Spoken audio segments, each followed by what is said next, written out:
planning for minimal disruption is critical to maintain business operations during migration. Strategies like phased cutovers, parallel runs, and robust rollback plans can help ensure continuity. So keep in mind we know this from any migration project that we've ever worked on, we're moving it from one platform, which is, I guess, the legacy platform in this case, to a new platform, which in many cases is going to be the cloud.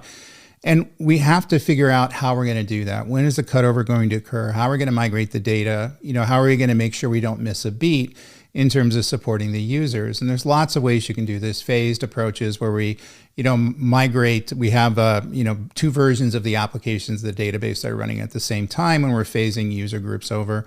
We're doing a complete cutover, but we also have contingency plans. In other words, if something goes wrong, in other words, the application, this happens a ton, by the way, doesn't run as anticipated, instead of damaging the business, we can fall back to the legacy version of it. Many cases I've seen organizations that are trying to move very quickly onto the cloud, and so they'll migrate the data and migrate the applications. They'll do minimal amount of testing.